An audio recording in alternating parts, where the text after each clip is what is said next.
Hello guys welcome to our channel Nepal online तपाईँहरूलाई स्वागत छ। अब आज चाहिँ हामी डेमोग्राफी पपुलेसन चेन्ज र यसलाई कसरी म्यानेज गर्छौँ भन्ने कुराहरू चाहिँ हामी पढ्न गइरहेका छौँ है।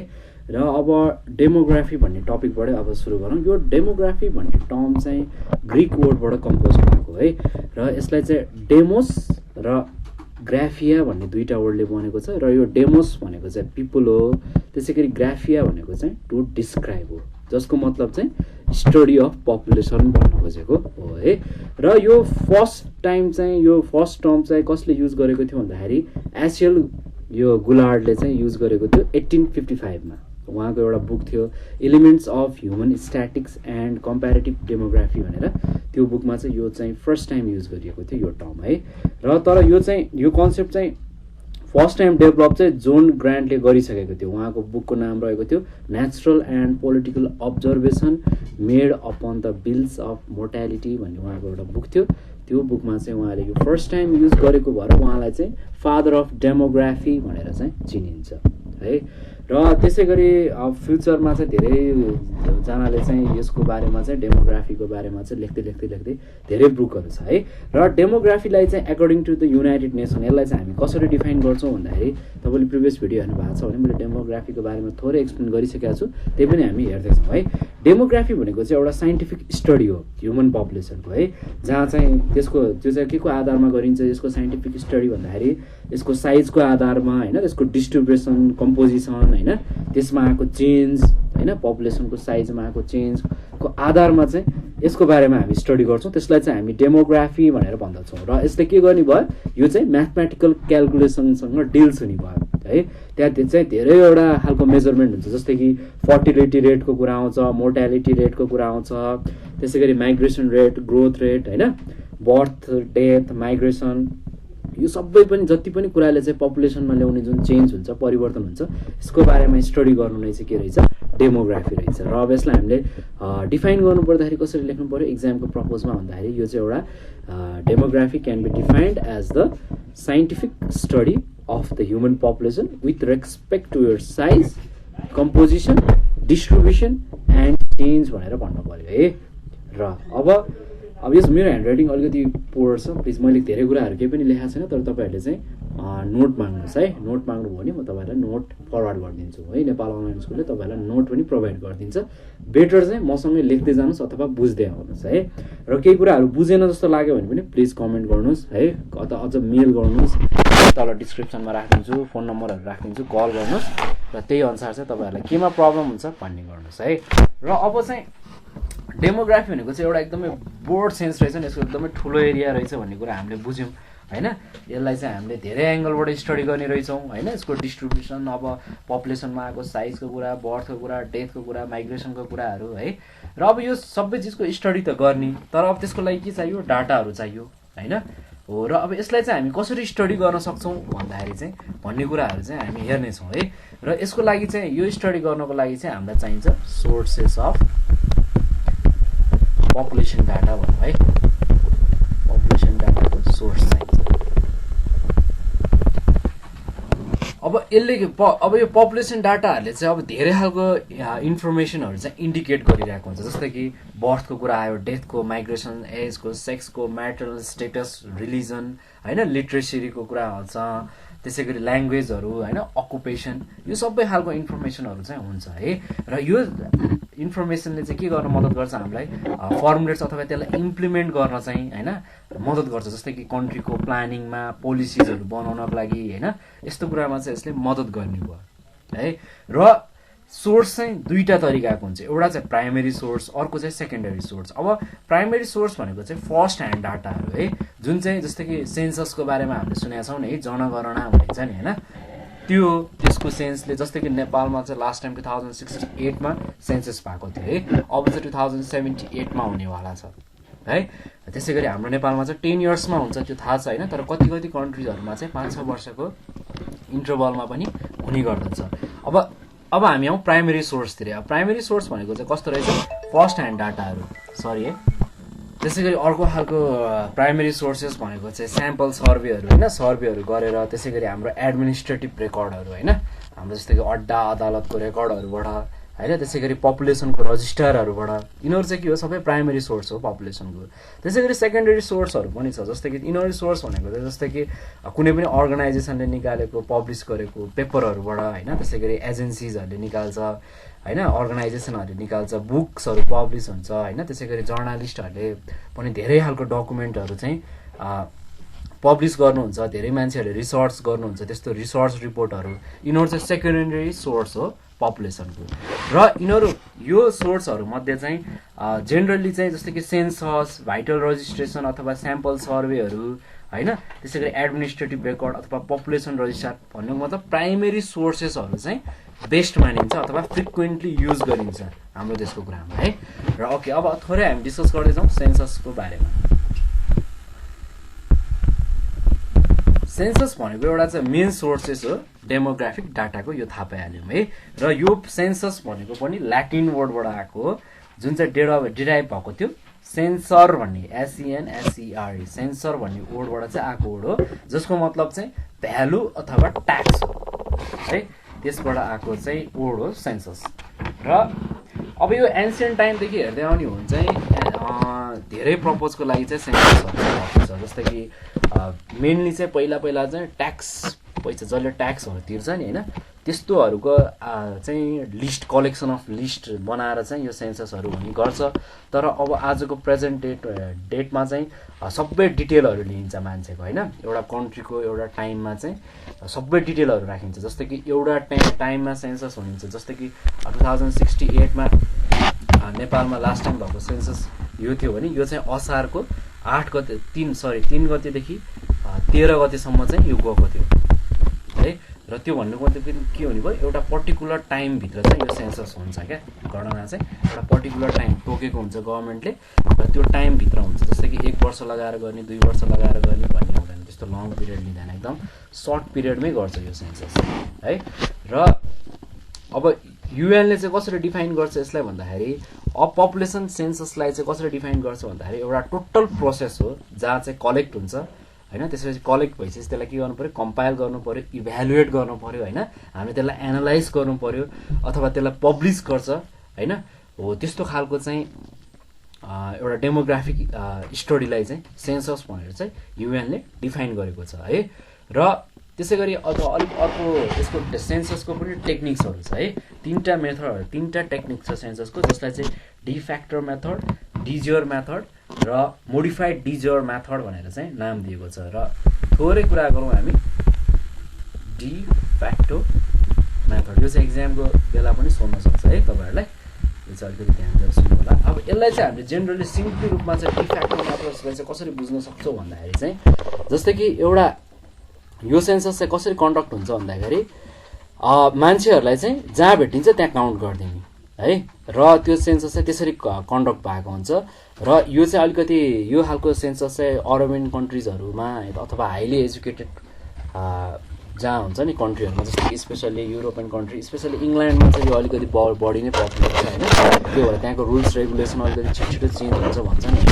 त्यो भएर चाहिँ यो चाहिँ अलिकति फ्रिक्वेन्टली भइरहेको छ। यो डिफ्याक्टो मेथडको चाहिँ सेन्सस चाहिँ बढी चाहिँ इंग्ल्यान्ड जस्तो र अरेबियन एरिया कन्ट्रीजहरुमा चाहिँ बढी हुन्छ, जहाँ चाहिँ गभर्नमेन्टले चाहिँ डिक्लेयर गर्छ आज चाहिँ सेन्सस डे हो भनेर फिक्स्ड गरेको हुन्छ र त्यही आधारमा चाहिँ यो चाहिँ काउन्ट हुन्छ। र यो जेनरली चाहिँ नाइटमा हुन्छ है। यो चाहिँ जेनरली चाहिँ यो सेन्सस चाहिँ नाइटमा कन्डक्ट भएको हुन्छ। र त्यसैगरी अर्को रह्यो डिज्योर मेथड भनेको। अब डिज्योर मेथड भनेको के हो तपाईहरुलाई यो बारेमा चाहिँ मैले धेरै डिटेलमा देखाइदिएको छैन। प्लिज अब हामीसँग एकचोटी कन्ट्याक्ट गरेर नोट्सहरु माग्नु होला।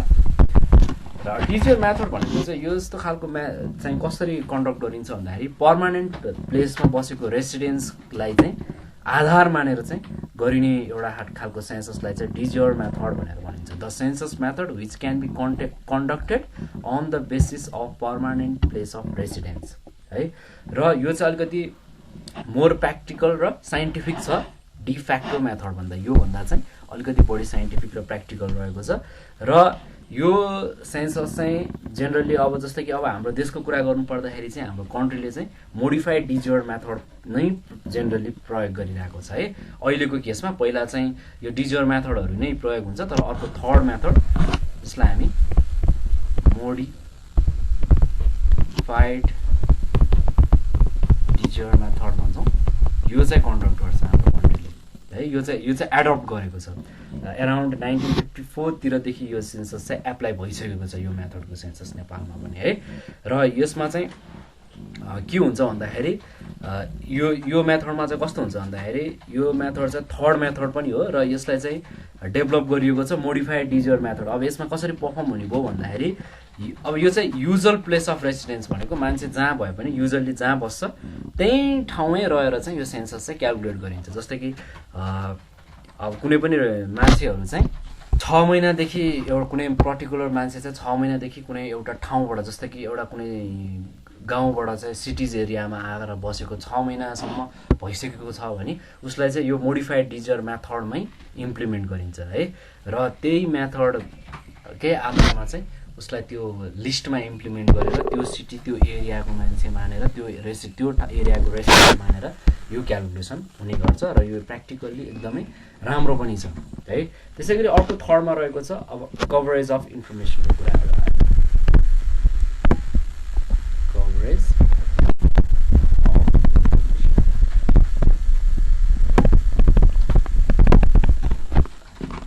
अब स्केड्युल हेर्दाखेरि चाहिँ सेन्ससको अलमोस्ट ग्लोबल्ली नै एकदम सिमिलर छ है।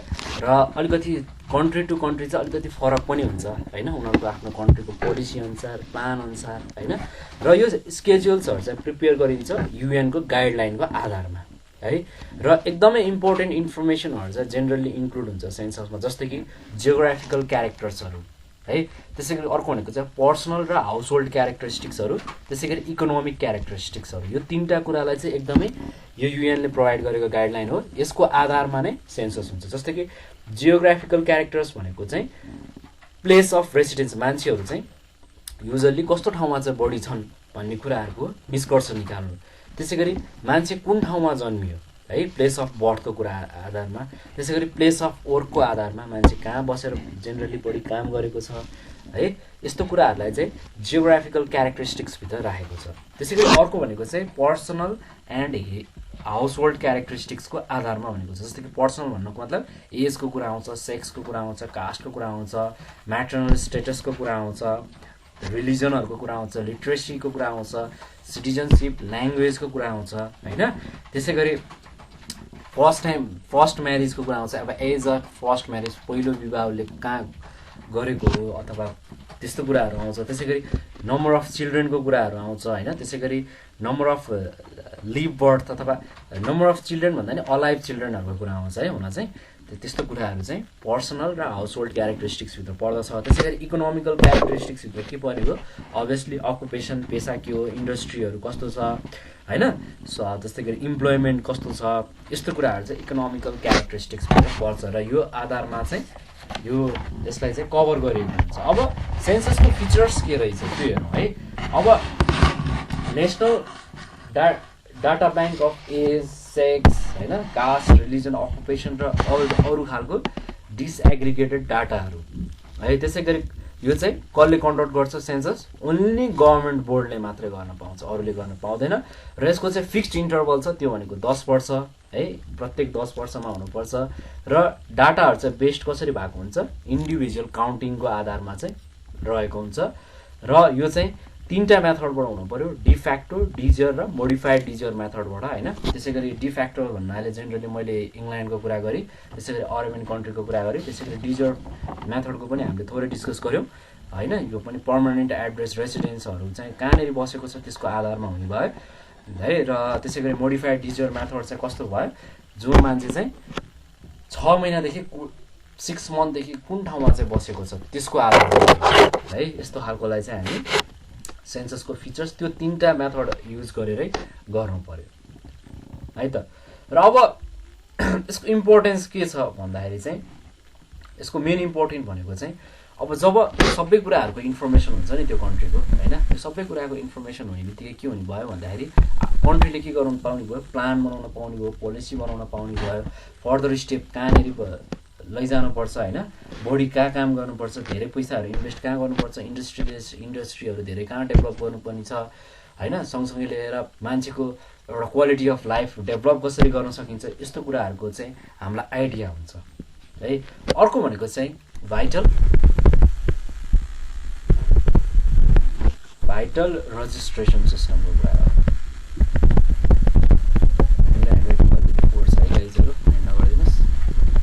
भाइटल रजिस्ट्रेसन सिस्टम भनेको चाहिँ सिम्पल सेन्समा के हो भन्दाखेरि जस्तै कि बर्थ र डेथको रेकर्ड राख्नु नै भाइटल रजिस्ट्रेसन हो।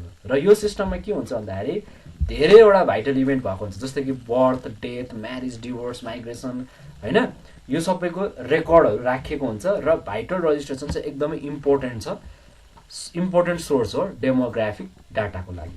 र जब रजिस्ट्रेसन हुन्छ नि भाइटल इभेन्ट्सहरूको रजिस्ट्रेसन सर्टिफिकेट दिएको हुन्छ है, जस्तै कि त्यसमा लिगल डकुमेन्ट्सहरू चाहिँ चाहियो नि त, जस्तै कि स्कुलमा भर्ना हुनको लागि जस्तै कि जन्म दर्ताहरूको कुरा आउँछ है। त्यसै गरी अब कति स्कुलले त लिन्छ, कति स्कुलले लिँदैन। त्यसै गरी अब ल्यान्डहरू त्यस्तै कि त्यो बारीहरू, खेतहरू, घर जग्गाहरू किनबेच भनौँ न है, त्यस्तोको लागि पनि के चाहियो, यस्तो खालको रजिस्ट्रेसन स्याम्पलहरू चाहियो होइन। त्यसै गरी सिटिजन सर्टिफिकेट लिनको लागि पनि फर्स्टमा जन्म दर्ता चाहिन्छ है।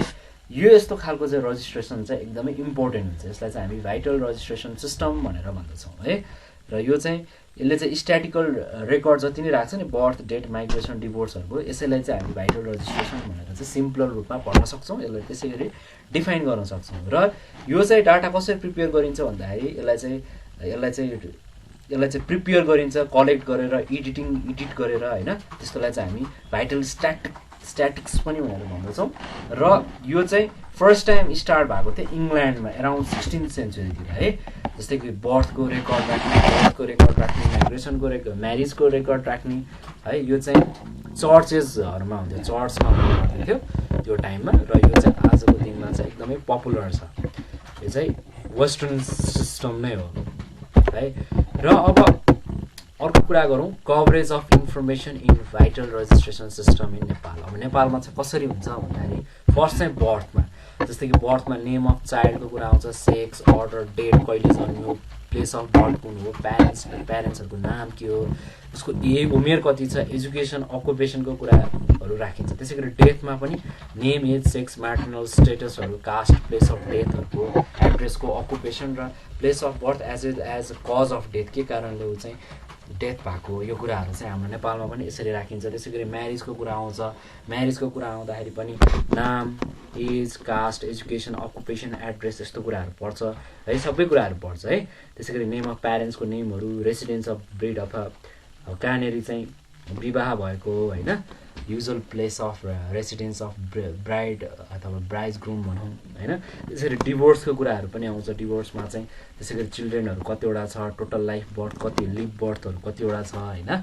अब डिभोर्स हुनुको कारण के हो, यस्तो यस्तै कुराहरू राखेर नेम, एज, कास्ट सबै, मदर टङ, रिलिजन, एजुकेसन सबै कुराहरू राखेर डिभोर्सलाई पनि त्यसै गरी रेकर्ड गरिन्छ। त्यसै गरी माइग्रेसनको कुराहरू आउँछ होइन। माइग्रेसन पनि नेम, एज, सेक्स यस्तै कुराहरू राखेर एजुकेसनल, रिलिजन, मदर टङको कुराहरू, प्लेस अफ ओरिजिन र डेस्टिनेसन अफ माइग्रेसन, माइग्रेसन गर्नुको कारण के हो, यो सबै कुराहरू राखेर एउटा भाइटल रजिस्ट्रेसन सिस्टम छ है।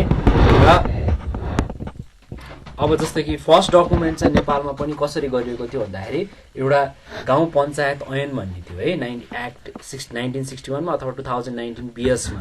यो चाहिँ फर्स्ट टाइम स्टार्ट भएको है, लिगल प्रोभिजनको आधारमा चाहिँ भाइटल रजिस्ट्रेसन चाहिँ भएको। त्योभन्दा अगाडि चाहिँ थिएन। जस्तै त्यतिखेर चाहिँ गाउँ पञ्चायत ऐन अथवा भिलेज पञ्चायत एक्ट भनेर चाहिँ रहेको थियो। र सेन्ट्रल ब्युरो अफ स्ट्याटिक्स छ नि हो, यसले चाहिँ कन्डक्ट गरेको थियो भाइटल रजिस्ट्रेसन पाइलट प्रोजेक्टलाई। यो चाहिँ काठमाडौँ भ्यालीमा सुरु भएको थियो 1964 देखि। तर ल्याक अफ यो चाहिँ इन्स्टिट्युसनल ल्याबिलिटिजको कारणले चाहिँ यसलाई चाहिँ कन्टिन्युटी पाउन चाहिँ सकेन है। र धेरै कुराहरूको सोर्सेसहरूको ल्याक हुनाले चाहिँ यो कुरा चाहिँ कन्टिन्यू हुन सकेन, यो चाहिँ रोकियो। यो प्रोजेक्ट चाहिँ CBSले चाहिँ गर्न सकेन यो प्रोजेक्टलाई। अब यसको एडभान्टेजेसहरू पनि अब हामीले देखि नै हाल्यौँ, बुझि नै हाल्यौँ। अब चाहिँ हामी थोरै कुरा गरौँ स्याम्पल अफ सर्वेको बारेमा। स्याम्पल अफ सर्वे, तपाईँहरूले कुनै कन्फ्युजन त भइरहेको छैन नि होइन, बुझिराख्नु भएको छ होला तपाईँ नै। केही बुझेन भने प्लिज कमेन्ट गरिदिनु होला। सर्वे र कुनै पनि पर्टिकुलर टपिकमा अझ डिटेलमा जान्न मन प्लिज त्यो पनि भन्नु होला है। त्यो टपिकमा रहेर पनि म तपाईँहरूलाई डिटेलमा भिडियो बनाइदिने छु। त्यसै गरी स्याम्पल सर्वे पनि एउटा एकदमै इम्पोर्टेन्ट सोर्स हो पपुलेसन डाटाको लागि र जति पनि कम्प्लिट नेसनल न्युमेरेसनहरू छ नि हो यो चाहिँ कन्डक्ट हुँदैन सर्वेमा है।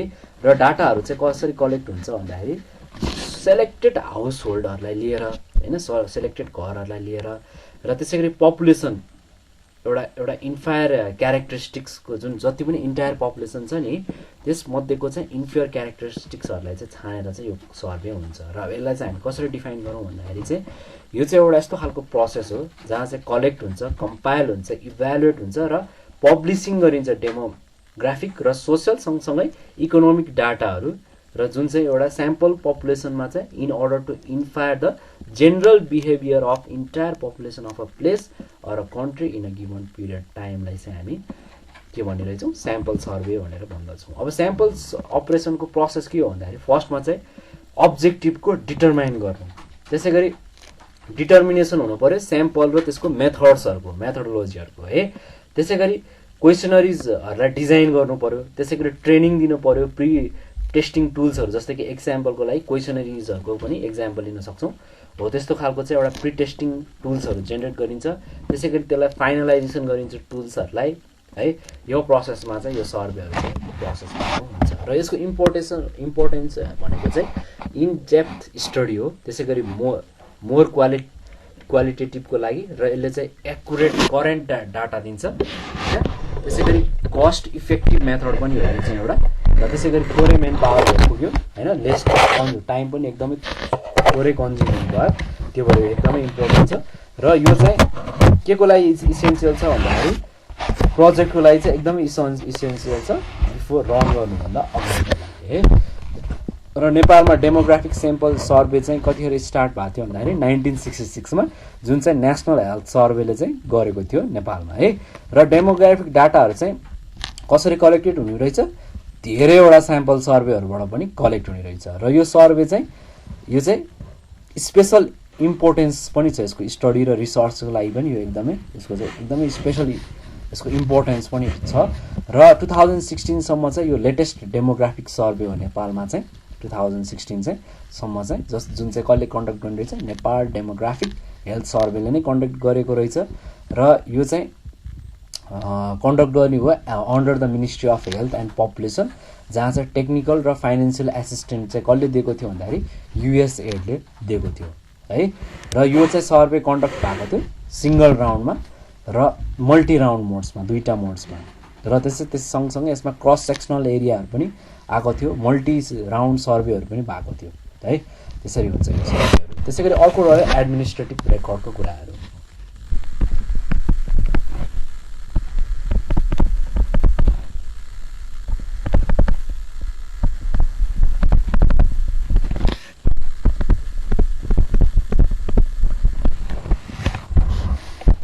अब अर्को सोर्स के रहेछ पपुलेसनको डाटा भन्दाखेरि एडमिनिस्ट्रेटिभ रेकर्ड पनि, जस्तै कि जति पनि कम्प्लिट नेसनल पपुलेसन छ नि यो यस्तो खालको रेकर्डमा चाहिँ इन्क्लुड भएको हुँदैन, कम्प्लिट चाहिँ हुँदैन, नेसनल पपुलेसनको सबैजना चाहिँ आएको हुँदैन। र यसले चाहिँ के कस्तो खालको डाटाहरू प्रोभाइड गर्छ भन्दाखेरि जस्तै कि अफिस अर्गनाइजेसनहरूले चाहिँ एउटा रेकर्ड मेन्टेन गरेको हुन्छ होइन, किन भन्दाखेरि तिनीहरूको आफ्नै अफिसियल पर्पजको लागि। र यसले चाहिँ भाइटल रजिस्ट्रेसनमा चाहिँ के गर्ने भयो मद्दत पुर्याउने भयो, जस्तै कि सर्वेको लागि, भोटर लिस्टको लागि होइन। जस्तै कि त्यस्तै रेकर्ड अफ वर्कर कति छन्, युनियनहरू कति छन्, सिटिजनसिपको रेकर्डको आधारमा, टेलिफोन डिरेक्ट्रीको आधारमा, स्कुल एनजिओ रेकर्ड्स होइन हो। यस्तोले चाहिँ एउटा स्पेसल खालको डाटा दिने भयो र यसको चाहिँ आफ्नै महत्त्व छ है। र यसले चाहिँ हामीलाई कस्तो खालको डाटाहरू दिन मद्दत पुर्याउँछ भन्दाखेरि यसले चाहिँ प्लानिङ डाटाहरू होइन, प्लानिङ रिसर्चको लागि, स्टडीको लागि चाहिँ यो चाहिँ एकदमै इम्पोर्टेन्ट छ। र स्कुल एडमिनिस्ट्रेसनले पनि राख्छ नि त होइन, रेकर्ड्सहरू राख्छ स्टुडेन्टको, तिनीहरूको प्यारेन्ट्सहरूको होइन, तिनीहरूले इन्डिभिजुअल राखेको हुन्छ नि। र हो यो डाटाबेसले चाहिँ हामीलाई जस्तै कि एजको कम्पोजिसनहरू, सेक्स हो जस्तै कि सेक्स कम्पोजिसन कति छ, जात जाति, धर्म, मदर टङ ल्याङ्ग्वेजहरू होइन, यस्तो खालको स्टडी गर्नलाई चाहिँ यसले हामीलाई एकदमै मद्दत पुर्याउँछ है। र अब कस्तो कस्तो खालको चाहिँ एडमिनिस्ट्रेटिभ रेकर्डहरू हुनसक्छ भन्दाखेरि फर्स्टमा मैले एउटा स्याम्पल तपाईँहरूलाई देखाउँछु। जस्तै कि एउटा स्कुलको नाम भयो भने, जस्तै कि हजुरहरूको एउटा कुनै स्कुलको नाम छ यहाँ होइन, हुन त तपाईँहरूलाई इजी नै छ, यो धेरै कुरा मैले भन्नु पर्दैन। अब यसमा तपाईँहरूलाई थाहा छ जस्तै कि एसएन भन्ने हुन्छ एउटा सिरियल नम्बर र यस्तो खालको हुन्छ र यसमा चाहिँ छुट्टाएको हुन्छ। सरी है, मेरो ह्यान्डराइटिङ अलिक फोर छ। अब यसमा के भएको हुन्छ, नेम अफ स्टुडेन्टको कुराहरू आउँछ होइन। त्यसपछि स्टुडेन्ट नेम अफ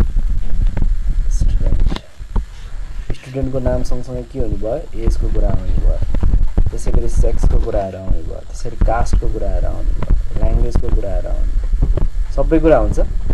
यसको आधारमा यस्तो एउटा मोडलमा चाहिँ एडमिनिस्ट्रेटिभ रेकर्डहरू चाहिँ बनाइन्छ है। र यस्तै कुरा भयो। त्यसरी पपुलेसन रजिस्ट्रारको कुरा आउँछ होइन। यो चाहिँ कस्तो भन्दाखेरि यो एउटा यस्तो खालको प्रोसेस हो जहाँ चाहिँ भेरियस धेरै खालको सोसियो इकोनोमिक र डेमोग्राफिक इभेन्ट्सहरूलाई चाहिँ रेगुलरली जस्तै कि बर्थदेखि डेथसम्म राख्ने एउटा रेकर्डिङलाई चाहिँ हामी पपुलेसन रजिस्ट्रार भनेर भन्छौँ र यसलाई चाहिँ हामी युनिभर्सल रजिस्टरको रूपमा पनि मान्दछौँ है। जस्तै कि एजुकेसन, म्यारिज, इम्प्लोइमेन्ट अथवा अकुपेसन होइन, माइग्रेसन, चाइल्ड बर्थ, यो सबै यस्तो खालको इभेन्ट्सहरू चाहिँ पपुलेसन रजिस्टरमा चाहिँ रेकर्ड गरिन्छ र यो पपुलेसन रजिस्टर चाहिँ कन्डक्ट हुन्छ। जस्तै कि को लागि कन्डक्ट हुन्छ भन्दाखेरि जसले चाहिँ एउटा स्पेसिफिक एरियामा कस्तो छ पपुलेसन होइन, त्यहाँ चाहिँ त्यो एरियामा माइग्रेसनको फ्लो कस्तो छ, बर्थ रेट कस्तो छ, डेथ रेट कस्तो छ होइन, अनि अरू खालको जस्तै कि सोसियो इकोनोमिक एस्पेक्ट्सहरू धेरै छ नि होइन, हो त्यस्तो खालको कस्तो छ भनेर चाहिँ थाहा पाउने एकदमै यसले मद्दत पुऱ्याइरहेको हुन्छ। र यो पपुलेसन रजिस्टर चाहिँ अलिकति एक्सपेन्सिभ छ र यो हाइली कम्पिटेन्ट म्यान पावरहरू पनि यसलाई चाहिँ चाहिन्छ, अलिकति स्किलफुल पनि चाहिन सक्छ। र जति पनि डेभलप्ड कन्ट्रिजहरू छ नि, बेल्जियम, बेल्गेरिया, डेनमार्क होइन, हो यस्तोले चाहिँ यस्तो खालको पपुलेसन रजिस्ट्रारको मेथड चाहिँ एप्लाई गरिरहेको हुन्छ, डेभलप्ड नेसनहरूले, नर्वेहरूले, स्विडेन, जर्मनहरूले है। र अब अर्को कुरा रहेको छ हाम्रो determination of population change, birth, death, migration र म्यारेजको कुराहरू, यसलाई डिटर्माइन गर्नु है। जस्तै कि के आधारमा चाहिँ पपुलेसन चेन्ज हुँदो रहेछ होइन, बर्थको आधारमा, डेथ, माइग्रेसन, म्यारेज, यिनीहरूको आधारले त पपुलेसन चेन्ज हुने हो नि होइन। हो यसको बारेमा चाहिँ थोरै डिस्कस गरौँ। Determinants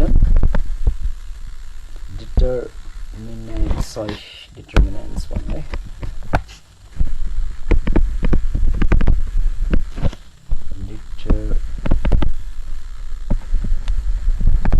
determinants of population change।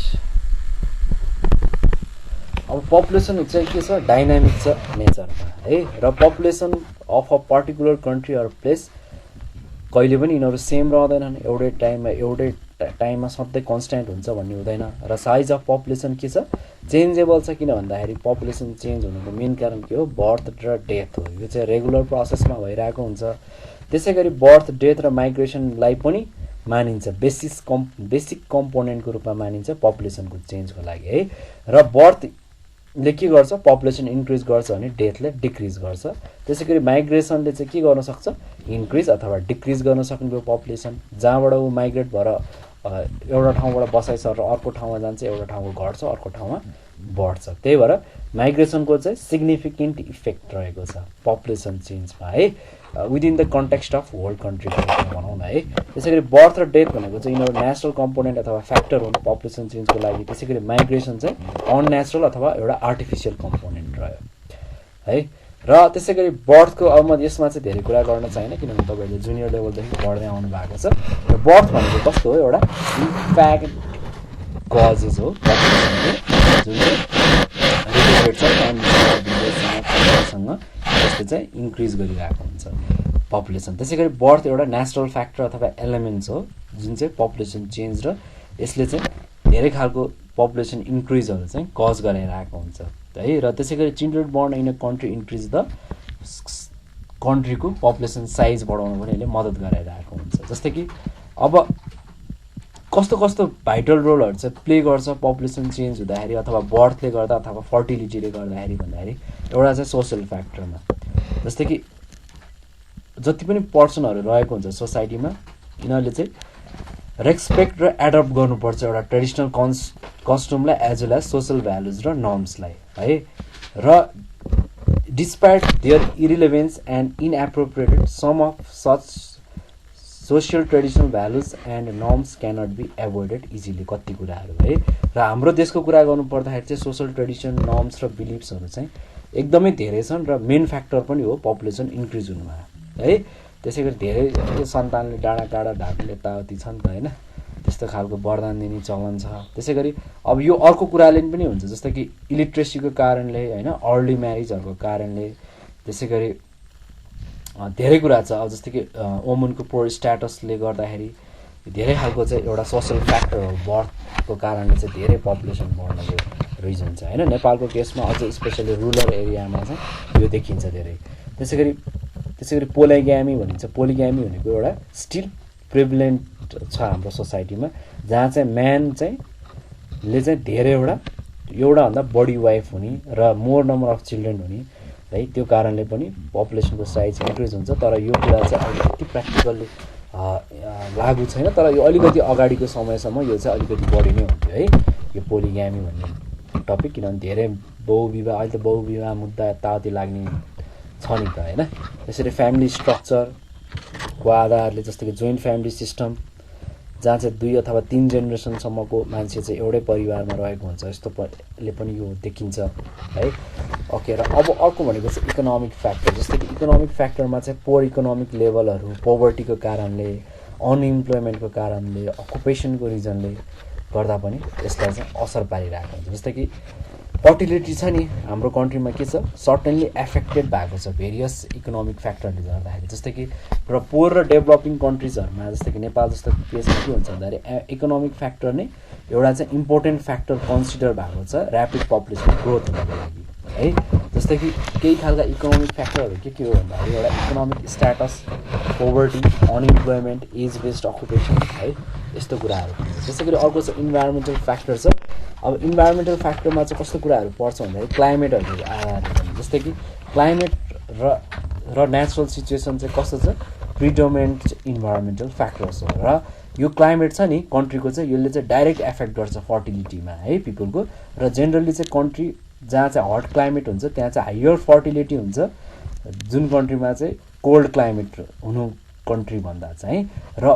ओमन चाहिँ हट क्लाइमेटमा के हुन्छ म्याच्योर्ड हुन्छ है र त्यसपछि के हुन्छ यिनीहरू चाहिँ एकदमै चाँडै नै के हुन्छ फिस्योन्ड हुन्छ र कोल्ड क्लाइमेटको ओमनहरू भन्दा त्यसै गरी जस्तै कि इक्जाम्पलको लागि लिन सक्छौँ वी क्यान टेक द ओमन अफ माउन्टेन तराईको र माउन्टेन रेन्जको नेपाली ओमनहरूको हामीले इक्जाम्पल लिन्छौँ जस्तै कि ओमन इन द तराई मेन्सुरेसन चाहिँ एकदमै चाँडै हुन्छ र यिनीहरू चाहिँ चाँडै नै म्याच्योर्ड हुन्छन् अर्लियर नै त्यसै गरी ओमन चाहिँ जति पनि माउन्टेनियस रिजनका ओमनहरू छ उनीहरू चाहिँ अलिकति चाँडै नै उहाँहरूको पिरियड्सहरू चाहिँ अलिकति ढिला नै हुन्छ तराई रिजनको भन्दा है त्यसै गरी अर्को रह्यो डेथको कुराहरू हामीले बर्थको कुरा गरिहाल्यौँ त्यसै गरी डेथको कुरा गर्दै हौँ थोरै कुराहरू नै भन्छु म र कुनै पनि टपिकमा चाहिँ अझ डिटेलमा चाहियो भने भन्नुहोस् है डेथ पनि के हो एउटा अर्को नेचुरल एलिमेन्ट अथवा फ्याक्टर हो जुन पपुलेसन चेन्ज हुनलाई चाहिँ यसले मद्दत गरेको हुन्छ र डेथले चाहिँ पपुलेसन डिक्रिज गर्छ र death decreases the population it is not considered appropriate to reduce the population by death from humanitary point of view अब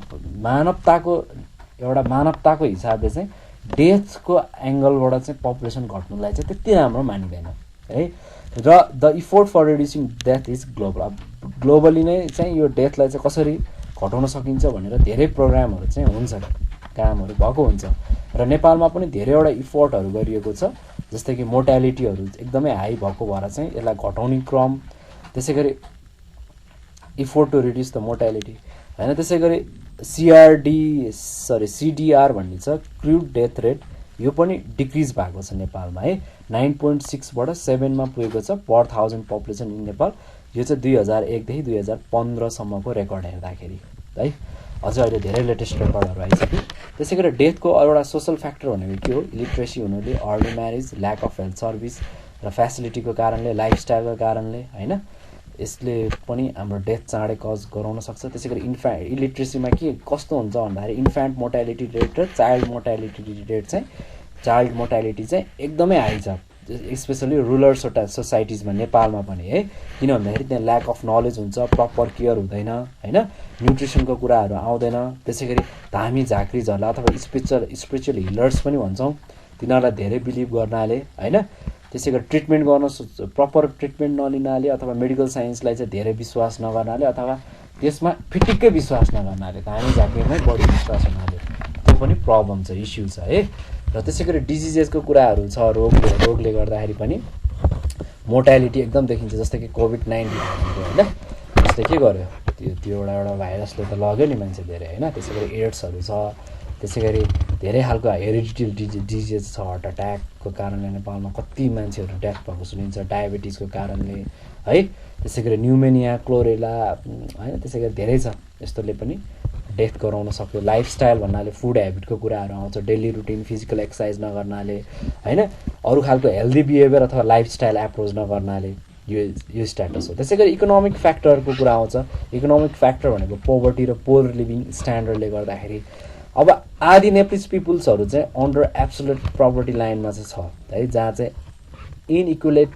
inequitable distribution of means and रिसोर्सेसको कारणले र पोभर्टीको कारणले गर्दाखेरि नै धेरै जस्तो नेप्लिजहरूले चाहिँ तिनीहरूले चाहिँ एफोर्ड गर्न सक्दैन क्या है, बेसिक निड्सहरू चाहिने, जस्तै कि न्युट्रिसनहरू कम हुने, अनहाइजेनिक फुडहरू खान पर्ने होइन, अनअर्गनाइज्ड सेटलमेन्टहरू गर्न पर्ने है। यसले पनि हेल्थमा असर लिएर आएर चाहिँ डेथसम्म कज गराइरहेको हुन्छ। त्यसै गरी ल्याक अफ न्युट्रिसन अफ फुडको कुराहरू त्यो बुझिनै हुन्छ। त्यसै गरी इन्भाइरोमेन्टल फ्याक्टर्सको कुरा गर्नुपर्दाखेरि क्लाइमेटको कुराहरू, जस्तै कि क्लाइमेट्स, नेचुरल क्लाइमेटिजहरू होइन। अब क्लाइमेट्स भनेको चाहिँ कुनै पनि पर्टिकुलर प्लेसमा के एउटा कन्ट्रीमा के हुन्छ भन्दाखेरि क्लाइमेटले पनि एकदमै मोर्टालिटी रेटमा चाहिँ असर पारिरहेको हुन्छ है। र त्यसै गरी ट्रपिकल रिजनमा चाहिँ अलिकति चाँडै नै मान्छेहरू मरिरहेको हुन्छ टेम्परेट रिजनमा भन्दा, किन भन्दाखेरि तिनीहरूमा चाहिँ अर्ली म्याच्योरिटी आएको हुनाले है। र यिनीहरूमा चाहिँ हाई पोसिबिलिटिज अफ ट्रान्समिसन, जस्तै कि धेरै खालको रोगहरूको ट्रान्समिसन पनि देखिन्छ है इन ट्रपिकल रिजनमा, टेम्परेट रिजनको कम्पेयरमा चाहिँ है, कम्पेरिजनमा मात्र फेरि यो नै एक्ज्याक्टली हुन्छ यता पनि यस्तो हुन्छ भन्ने कुरा आउँदैन। टेम्परेट रिजनमा नि हुन चाहिँ हुन्छ, तर कम्पेरिटिभली त्यस्तो देखिन आउँछ। त्यसै गरी नेचुरल क्लाइमेटिक्सहरू नेपालको केसमा भन्नुपर्दा बाढी पहिरो होइन, ल्यान्डस्लाइडले होइन, धेरै केसहरू हामीले सुनेका छौँ नि है, यस्तोले पनि डेथ कज गराइरहेको हुन्छ हुन चाहिँ। ओके, अब हामी थोरै कुरा गरौँ माइग्रेसनको कुरा गरौँ।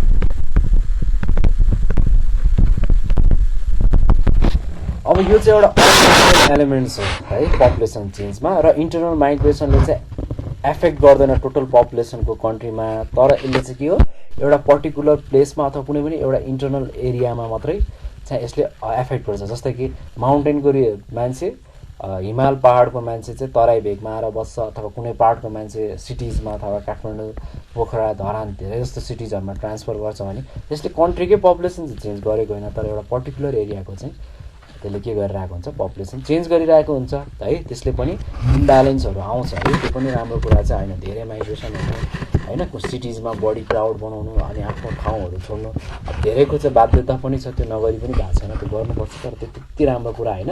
र यो चाहिँ माइग्रेसन के फ्याक्टरले हुन्छ भन्दाखेरि एउटा सोसियल, इकोनोमिक र इन्भाइरोमेन्टल फ्याक्टरले नै हो। सोसियल फ्याक्टर जस्तै कि म्यारिजको कुरा आउँछ, त्यसै गरी एबिलिटी अफ सर्भिसेस र फेसिलिटिजको कुराहरू आउँछ। यदि नेपालमा सबै ठाउँमा एजुकेसन, हेल्थ होइन, ट्रान्सपोर्टेसनहरू, त्यसै गरी अरू खालको डिफ्रेन्ट बेसिक निडहरू पुरेको भइदिए धेरै जस्तो मान्छेहरू सिटिजहरूमा आउनु पर्दैन, सहरमा आफ्नो जीविकापार्जन गर्न आइराख्नु पर्दैन थियो, उनीहरू आफ्नै ठाउँमा गर्न सक्थ्यो है। तर त्यसको प्रब्लम नहुनाले चाहिँ हामी नै पनि यहाँमध्येको कोही तपाईँहरू भिडियो हेर्दै हुनुहुन्छ, उहाँ तपाईँहरू पनि आउनु परेको हुन्छ है। यस्तो बेसिक निड चाहिँ हामीले फुलफिल गर्नको लागि माइग्रेसन भएको हुन्छ र यो लिनु पनि पर्छ होइन, अब मान्छेलाई त चाहियो है। र यस्तो कारणले चाहिँ एउटा सोसल फ्याक्टर भनेको यो एउटा एकदमै इम्पोर्टेन्ट फ्याक्टर हो। र अर्को इकोनोमिक फ्याक्टर भनेको चाहिँ जस्तै कि इम्प्लोइमेन्ट, फर्टाइल ल्यान्ड, इन्डस्ट्रियलाइजेसनको आधारमा, जस्तै कि इम्प्लोइमेन्ट छैन होइन, गाउँमा बस्यो, कमाइ छैन, आम्दानी छैन, कमाउनु त पऱ्यो। त्यो कारणले पनि मान्छेहरू माइग्रेट हुन्छ। फर्टाइल ल्यान्ड नहुनाले, खेतीयोग्य जमिन नहुनाले पनि मान्छेले चाहिँ माइग्रेसन गर्नुपर्छ एउटा ठाउँबाट अर्को ठाउँसँग। त्यसै गरी इन्डस्ट्रियलाइजेसन होइन, जस्तै कि इन्डस्ट्रीको खोजीमा, उद्योग धन्दा कल कारखानामा काम गर्ने चक्करमा पनि आउनु पऱ्यो होइन। त्यसै गरी अर्को रह्यो माइग्रेसनको अर्को फ्याक्टर भनेको इन्भाइरोमेन्टल फ्याक्टर। इन्भाइरोमेन्टल फ्याक्टर्समा चाहिँ क्लाइमेट र नेचुरल क्लाइमेटिक्सहरू नै पर्छ। जस्तै कि नेचुरल क्लाइमेटिक्स भनेपछि अब बाढी पहिरो आउने ठाउँ त छोडेर त जानु पऱ्यो होइन, सधैँ बाढी पहिरो आउने ठाउँमा त बस्ने कुरा आउँदैन हो। जस्तै कि फ्लड, ल्यान्डस्लाइडहरू आउँदाखेरि होइन, जस्तै कि डेजर्टिफिकेसनहरू, अरू जति पनि इन्भाइरोमेन्टल प्रब्लमहरू आएको छ नि होइन, हाम्रो नेपालको चाहिँ स्पेसल्ली हिल्ली रिजनमा चाहिँ यो एकदमै देखिन्छ। त्यो भएर चाहिँ मान्छेहरू चाहिँ तराई रिजनमा, सिटीहरूमा आउनु पर्ने हुन्छ है। यो चाहिँ नेचुरल क्लाइमेटिक्स पनि एउटा एकदमै नेपालको केसमा एउटा एकदमै इम्पोर्टेन्ट रोल प्ले गरेको छ माइग्रेसनको लागि। त्यसै गरी क्लाइमेटको कुरा गर्नु पर्दाखेरि कुनै ठाउँ एक्सट्रिम हट छ, कुनै ठाउँ एक्सट्रिम कोल्ड छ होइन। त्यसले चाहिँ के गर्छ, यो त त्यति राम्रो भएन हेल्थको लागि होइन। र त्यसै गरी ह्युमन बिङ्सको सर्भाइभलको लागि पनि के भयो, यो त्यति राम्रो भएन, सहजता नि पाएन, यसले गाह्रो भयो, प्रब्लम भयो हो। त्यो कारणले गर्दाखेरि पनि मान्छेहरू चाहिँ माइग्रेट हुन परिरहेको हुन्छ है। र ओके, अब अर्को कुरा गरौँ हामी, अर्को नेक्स्ट टपिक म्यारिजको कुरा गरौँ। विवाह, यो म्यारिज भनेको नि एउटा अर्को खालको भाइटल इभेन्ट हो है, जसले पनि एफेक्ट गर्छ पपुलेसन एउटा कन्ट्रीको चेन्ज हुनमा। र यो चाहिँ एउटा सोसियो कल्चर अथवा लिगल युनियन हो of heterosexual pair to live in a spousal relationship भनेरलाई भनेको हुन्छ। र यसले चाहिँ के गर्छ, म्यारिज भनेको फ्यामिली लाइफ स्टार्ट गर्छ होइन, रेगुलर जस्तै कि सेक्सुअल रिलेसनहरू स्टार्ट गर्छ होइन, हाम्रो नेपालको केसमा कुरा गर्नु पर्दाखेरि होइन। त्यसै गरी म्यारिज एउटा के हो, युनिभर्सल पनि छ।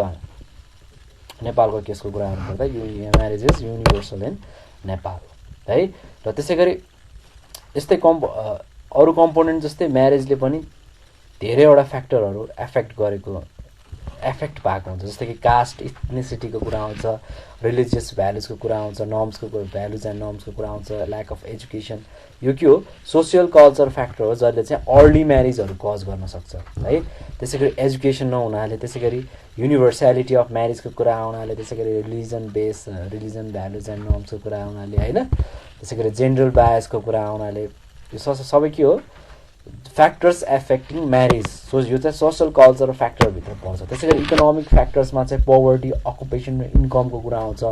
त्यसै गरी पोलिटिकल फ्याक्टर रहेको छ जहाँ चाहिँ लिगल एजको कुराहरू आउँछ होइन, 18 वर्ष आई थिङ्क 20 इयर्स, अहिलेको नयाँ कानुन अनुसार 20 वर्ष केटा क्रस हुनुपर्छ, 21 वर्ष 20 इयर्स केटी क्रस, 19 या 20 इयर्स क्रस हुनुपर्छ गर्ल्स चाहिँ। त्यसै गरी 21 इयर्स क्रस भएको हुनुपर्छ केटा चाहिँ है।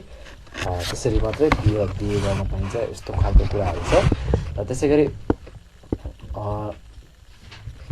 गरी प्यारेन्ट्सहरू हुँदाखेरिको एउटा केस छ, प्यारेन्ट्सको प्रोटेक्सन नहुँदाको अर्को केस छ म्यारिजको है। त्यसै गरी अब अर्को हामी कुरा गरौँ इन्भाइरोमेन्टल एस्पेक्ट्सको कुरा गरौँ। Specially environmental aspects are affected by माइग्रेसनको कारणले नै चाहिँ इन्भाइरोमेन्टल एस्पेक्ट्समा चाहिँ समस्या आइरहेको छ। यो म्यारिजको बारेमा मैले धेरै कुरा गरिनँ होइन, र कुनै प्रब्लम भयो भने चाहिँ प्लिज तल भन्नु होला है, तपाईँहरूलाई भिडियो बनाइदिन्छु है। त्यही अनुसारले मजाले इन्भाइरोमेन्टल एस्पेक्ट्स। अब इन्क्रिजिङ माइग्रेसन रेट्सले के क्रिएट गर्छ, प्रब्लम जस्तै कि नेचुरल मिन्सहरूको डिस्ट्रक्सन कज गर्छ, रिसोर्सेसहरू डिस्ट्रोय हुन्छ, इन्भाइरोमेन्टल पपुलेसनहरू डिस्ट्रोय हुन्छ, त्यसै गरी इन्भाइरोमेन्टमा इम्ब्यालेन्सहरू आउँछ, यो कुराहरू हुन्छ है। र यो चाहिँ अनि त्यसै गरी अनकन्ट्रोल डिफोरेस्टेसनहरू हुन्छ है, जसले चाहिँ बेसिक निड्सहरू जस्तै कि फुड, सेल्टर, क्लदिङ, एजुकेसन, एजुकेसन अरू निड्सहरू फुलफिल गरिरहेको हुन्छ है। यो कुराहरूले पनि इन्भाइरोमेन्टल एस्पेक्ट्सहरूमा चाहिँ असर परिरहेको हुन्छ है। माइग्रेसनको यसको ठुलो असर छ ओके। र अर्को इकोनोमिक एस्पेक्ट्सको पनि थोरै कुरा गरौँ। इकोनोमिक एस्पेक्ट जस्तै कि माउन्टेन र हिली एरियाजहरू कस्तो छ, यिनीहरूमा चाहिँ जस्तै कि कमिटेड स्किल्स, इफेक्टिभ म्यान पावरहरूको ल्याक छ। त्यसै गरी जति पनि सोसियो इकोनोमिक डेभलपमेन्ट र एक्टिभिटिजहरू छ नि, यिनीहरू चाहिँ इन्टरप्टेड भएको छ, जहाँ किन भन्दाखेरि त्यहाँ चाहिँ ल्याक अफ एग्रिकल्चरको म्यान पावर ल्याक छ। त्यसै गरी टाइमली कल्टिभेसन हुन सक्दैन है, त्यसै गरी प्रपर केयर हुन सक्दैन, जसले चाहिँ एग्रिकल्चर यल्डिङ अथवा एग्रिकल्चर प्रोडक्सनमा घटिया आउँछ। त्यसै गरी timely harvesting has also been affected होइन. त्यसै गरी it has also cause the reduction in production in the region होइन. र कम्प्लेक्स प्रब्लम भनेको चाहिँ ह्यामिन्स र मालन्युट्रिसन पनि इमर्ज हुन्छ. किन भन्दाखेरि त्यहाँ फुड क्राइसिस हुन्छ हिल्लीमा है. र तराई रिजनमा पनि के छ भन्दाखेरि लार्ज नम्बर अफ पिपल चाहिँ माइग्रेट हुनुको कारण त्यही हो हिलबाट है. जसले चाहिँ एडुकेटेड कल्टिभेसन ल्यान्ड र सुइटेबल इम्प्लोइमेन्ट चाहिँ पाइयोस् होइन. त्यो चाहिँ होस् भनेर. ओके. त्यसै गरी जस्तै कि द प्राइस अफ ल्यान्ड जस्तै कि तराई रिजनमा यसरी इन्क्रिज भएको छ कि नम्बर अफ जति पनि ल्यान्डलेस पिपुलहरू छ नि जसलाई चाहिँ हामी सुकुम्बासी पनि भनेर भन्छौँ यस्तो पनि इन्क्रिज भएको छ है. र यो चाहिँ हाई र त्यसमा चाहिँ टफ कम्पिटिसन अफ वर्कको लागि र इम्प्लोइमेन्ट्सको लागि भइरहेको छ है. यो इकोनोमिक एक्सपेक्ट्सको पनि चाहिँ भएको छ है. र अब यसको बारे यो टपिकको बारेमा चाहिँ हामीले अब ओभरअल कुराहरू डिस्कस गरिहाल्यौँ. तपाईँहरूलाई चाहिँ अब कुनै कुराहरू सल्भ गर्दाखेरि बुझेन होइन कन्फ्युजन जस्तो लाग्यो भने होइन प्लिज तल कमेन्ट गर्नुहोस् अथवा कल गरेर भन्नुहोस् है. यो कुराहरू मैले बुझिनँ यो टपिकमा भिडियो बनाइदिनु पऱ्यो भन्नुहोस् बनाइदिनेछु. र आजको लागि चाहिँ हामी यति नै गरौँ र हामी चाहिँ नेक्स्ट च्याप्टर पढ्नेछौँ अर्को भिडियोमा. यति भन्दै आजको भिडियोबाट म बिदा हुन चाहन्छु. Bye guys, see you in next video.